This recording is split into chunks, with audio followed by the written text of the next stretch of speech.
आणि खरं तर दादा तुम्हाला या सगळ्याची कल्पना नंतर कळाली.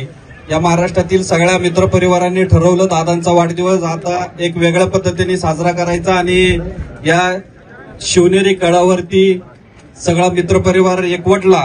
सकाळपासून आम्हाला काल वाटत होतं का पावसामुळं व्यत्यय येईल. सकाळी 7 वाजता एवढा पाऊस पडत होता आणि अचानक 8 वाजता पाऊस बंद झाला. तर आतापर्यंत पाऊस बंद झालेला आहे. खरं तर मी तुमच्या सगळ्यांचं या शिवजन्मभूमीमध्ये स्वागत करतो. कार्यक्रमाला उशीर झाला याची कल्पना आहे. यानंतर आपले शिवव्याख्याते खोत सर आपल्याला या ठिकाणी व्याख्यान देणार आहेत आणि त्यानंतर आपला दादा या ठिकाणी शपथ देणार आहे आणि त्यानंतर कार्यक्रमाची सांगता होणार आहे.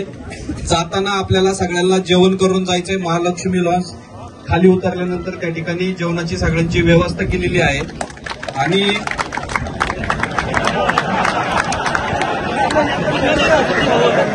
कार्यक्रम संपल्यानंतर केलेली आहे. सकाळपासून या सगळ्या कार्यक्रमामध्ये हा कार्यक्रम पूर्णत्वास नेण्यासाठी सगळ्यांनी सहकार्य केलं. माझ्या मित्रपरिवारांनी सगळ्यांनी सहकार्य केलं. पवाडेवाले असतील, कॅमेरेवाले असतील, पाणीवरती आणण्यापासून तर नाश्त्याची जेवणाची व्यवस्थेपर्यंत सगळ्या ज्या काही सोयी केल्या त्याच्याबरोबर म्हणजे आपण कुठलीही कसर ठेवली नाही. अँब्युलन्स उभी आहे, आरोग्य खात्याची लोक उभी आहेत, साप पकडणारे आपल्या बरोबर आहेत. यामध्ये म्हणजे सगळी व्यवस्था आपण केलेली आहे. कुणाला काही जर साप तर निघाला तर ते पकडणारे सर्व मित्र सुद्धा आपल्या बरोबर या ठिकाणी उपस्थित आहेत.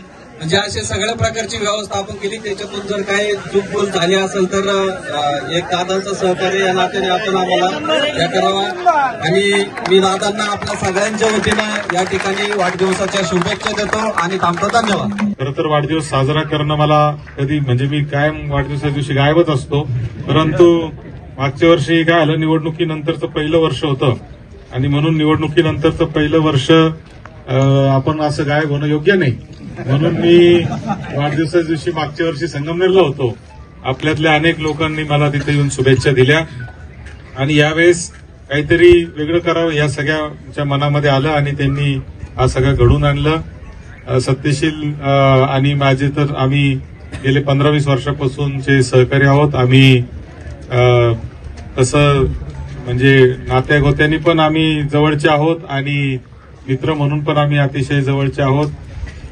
म्हणजे निवृत्ती शेरकरांपासूनचे सहकार महर्षी भाऊसाहेब थोरातांचे ते संबंध होते. नंतर ते सोपान शेठनी पुढे चालवण्याचं काम केलं. सोपान शेठ नंतर ते आता सत्यशीलनी देखील पुढे चालवण्याचं काम केलं. असे आपले 3 पिढ्याचे संबंध या शेरकर परिवाराबरोबर आपले आहे आणि म्हणून त्यांनी सगळी जबाबदारी घेतली आणि त्यांनी हे सगळं उत्कृष्ट असं नियोजन केलं.